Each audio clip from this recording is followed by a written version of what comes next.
ঈদের ছুটি শেষে ঢাকায় ফিরছেন কর্মমুখী মানুষজন। এতে সড়কে বাড়ছে যানবাহনের চাপ। দর্শক, এই বিষয়ে বিস্তারিত জানাতে সাভারের আশুলিয়া থেকে যুক্ত হচ্ছেন সহকর্মী জাহিদুল ইসলাম অনিক। অনিক, সড়কে যানবাহনের চাপ আজ কেমন দেখছেন? কোনো ধরনের ভোগান্তির তথ্য পেয়েছেন কিনা?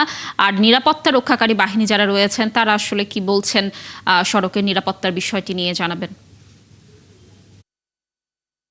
লাবণী, আমি এই মুহূর্তে আছি নবীনগর চন্দ্রা ও ঢাকা আরিচা মহাসড়কের নবীনগর এলাকা। আপনাকে জানিয়ে রাখি, আজ কিন্তু ঠিক দুপুরের পর থেকে আমরা দেখেছি যে যে সকল দূরপাল্লার বাসগুলো রয়েছে দেশের উত্তরাঞ্চল এবং দক্ষিণাঞ্চল থেকে আগত বিভিন্ন যাত্রীরা কিন্তু পরিবহনে করে আসছেন, কারণ তারা ঈদের ছুটিতে বাড়ি গিয়েছিলেন। ঈদ আনন্দ শেষে আজ যেহেতু ঈদের ছুটি শেষ, আপনারা জানেন যে আশুলিয়া এবং সাভার যেহেতু শিল্পাঞ্চল এলাকা, এবার কিন্তু 3 ধাপে এখানে ছুটি দেওয়া হয়েছিল। সেক্ষেত্রে কিন্তু আগামী শনি এবং রবিবার থেকে কিন্তু সকল পোশাক কারখানা কিন্তু খুলে দেওয়া হবে। সেজন্য আমরা দেখেছি আজকে সকাল থেকেই যে এখানে যে সকল পরিবহন গুলো রয়েছে সেগুলোতে কিন্তু যাত্রীদের চাপ কিন্তু ছিল প্রচুর।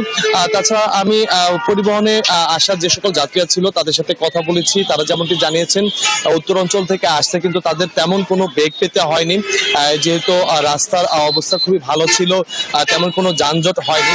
শুধু আশুলিয়া আসতে কিছুটা ধীর গতিতে যানবাহন চলাচল করেছে। সেটি একটি কারণ হলো যেহেতু আশুলিয়া ঢাকা আশুলিয়া এলিভেটেড এক্সপ্রেসওয়ে নির্মাণ কাজ চলমান রয়েছে, রাস্তা সংকুচিত হয়ে গেছে। সেই ক্ষেত্রে যাত্রী ওঠানামার সময় কিছুটা ধীর গতি কিন্তু আমরা দেখেছি।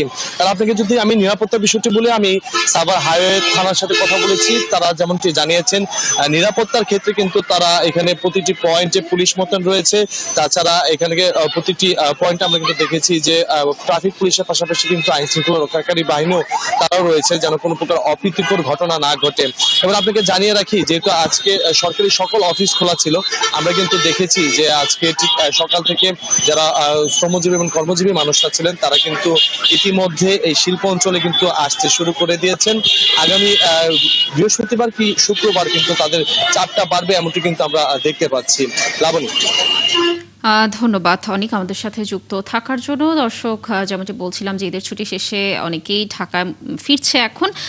যানবাহনের চাপের বিষয়ে মহাসড়ক থেকে সর্বশেষ তথ্য জানানোর চেষ্টা করছিলাম।